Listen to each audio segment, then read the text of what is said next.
बिस्मिल्लाहिर्रहमानिर्रहीम। अस्सलाम वालेकुम। नान खताई की एक रेसिपी पहले भी हमारे चैनल पे मौजूद है। आज मैं आपको नान खताई की एक और रेसिपी देने लगी हूँ। ईद भी करीब है और वैसे ये कि क्योंकि जो इसमें आज ये मैं एलमंड्स के साथ बना रही हूँ, तो एलमंड्स आजकल जो कोरोना के डेज़ में हाईली रिकमेंडेड फूड्स में से एक है। तो ये मैंने ले लिए हैं कुछ बादाम और नान खताई बनाने के लिए। इसकी कोई फ़िक्स मेजरमेंट की ज़रूरत नहीं है, आप जितने मर्ज़ी ले सकते हैं। आप बहुत सारे लेना चाहें कप भर के वो ले लेंगे। तकरीबन हाफ़ कप हैं जिनको मैंने रफ़ टफली बस ऐसे ही काट लिया है, कूट लिया है। तो ये इनके इस तरह से डिफरेंट पीसेस हो गए। एक बड़ा सा बोल ले लिया है और इसके साथ जो इसकी चीज़ें हमें चाहिए वो ये हैं। ये ले लिया है मैंने हाफ़ कप बेसन। सिंपल इसको छान लिया था। तो ये छाना हुआ बेसन है हाफ़ कप, और ये साथ में है 1 कप पीसी हुई चीनी। ये साथ में हमने लिया है 1.5 कप मैदा नान खताई के लिए। तो इसमें अब 1.5 कप मैदा है और हाफ़ कप इसके अंदर हम बेसन इस्तेमाल करें। साथ हमने लिया है हाफ़ टी स्पून मीठा सोडा। ये मीठा सोडा है, बेकिंग सोडा, बेकिंग पाउडर नहीं है। ये नान खताई को बहुत अच्छा टेक्सचर देता है। और ये हमने ले ली है पीसी हुई इलायचियाँ, 4-5 ले ली थी और उनको अच्छी तरह से कूट लिया था। और ये हमने लिया है हाफ़ कप घी। इस बड़े से बोल में हम डाल लेंगे बेसन, साथ में हम डाल लेंगे मैदा, साथ ही पिसी हुई चीनी, ये जो है वो मीठा सोडा, और ये डाल लिए हमने इलायची पाउडर। और अब हम इसमें डाल देंगे ये घी, और फिर इसको सारे को अच्छी तरह से मिक्स करके फिर आपको दिखाते हैं। अच्छा, ये मिक्सिंग जो है वो इस तरह से आपने करनी है। और ये बिल्कुल परफेक्ट है।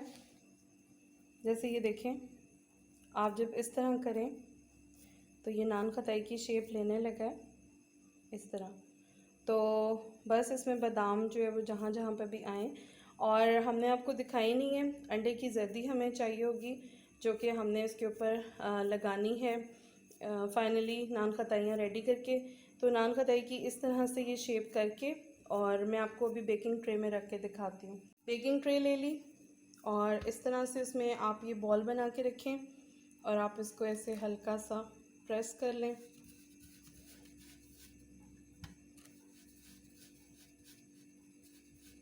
खलीफा की जो नान खताइयाँ होती हैं वो ज़रा फ्लैट शेप में होती हैं, बिस्किट की शेप में।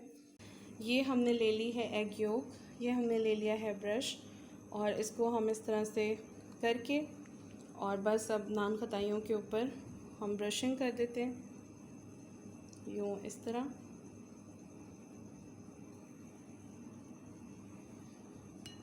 हर ओवन में टाइम डिफरेंट होगा। आप गैस ओवन में बनाएंगे टाइम डिफरेंट होगा टेम्परेचर के हिसाब से, तो ये आपको अपने ओवन के हिसाब से आइडिया करना पड़ेगा। लेकिन एक स्टैंडर्ड जो इसका है कि मैक्सिमम जो बेकिंग है वो 180 पे होती है। 180 पे आप करें उसकी नॉब को, और नीचे वाले रॉड को शुरू में ऑन करें, और इसके बाद फिर आप ऊपर वाला रॉड जो है वो आपने कलर देने के लिए लास्टली, लेकिन आप ओवन के सामने बैठें, ये ना हो कि आपकी नान खताइयाँ या जो भी चीज़ आप बेक करें वो जल जाए। तो मैं इसको अपने ओवन में, इलेक्ट्रिक ओवन में रखूँगी 15 मिनट के लिए। प्री हीटेड ओवन है और मैं उसका टेम्परेचर रखूँगी 180 या 190। और ये हमने सारी नान खताइयों के ऊपर एग की योक जो है वो लगा दी,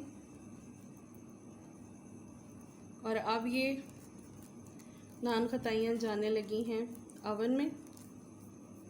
फिर मिलते हैं आपसे 15 मिनट्स के बाद। जी, तो ये तकरीबन 20 और 22 मिनट्स में जो है ये बन गई हैं। और मैंने जो है वो कुछ सजा ली प्लेट में, तो फिर मैंने कहा कि मैं आपको दोनों ही दिखा देती हूँ। तो ये हमारी मज़ेदार सी नान खताइयाँ जो हैं वो बिल्कुल रेडी हैं। आप ये देखें, बैक साइड से भी बहुत अच्छी सी ये बेक हो गई हैं और बड़ा अच्छा रंग आया है इनका, कोई जली वली नहीं है। तो 20 मिनट जो है वो मेरे ओवन में काफ़ी हैं, लेकिन ये कि आप अपने ओवन में देख लें और इसका आइडियली टेम्परेचर जो है वो 180 और 190 रखिएगा और दोनों रॉड्स को ऑन कर दीजिएगा और 20 मिनट में आप चेक कर लीजिएगा। और ये कि ये बड़ी खस्ता, बड़ी मज़ेदार हैं और इसके अंदर आप ये देखें कि आपको बादाम जो है डिफरेंट जगहों पे आया हुआ वो नज़र आ रहा है और ये अपने इसके अंदर दोनों फ्लेवर्स हैं। तो ये बड़ा इनका टेस्टी सा एक जो है वो टच है।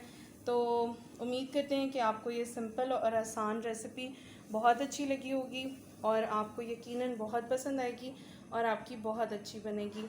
तो फिर चलते हैं, दुआओं में याद रखिएगा। मिलते हैं फिर किसी एक नई और मज़ेदार रेसिपी के साथ। अल्लाह हाफ़िज़।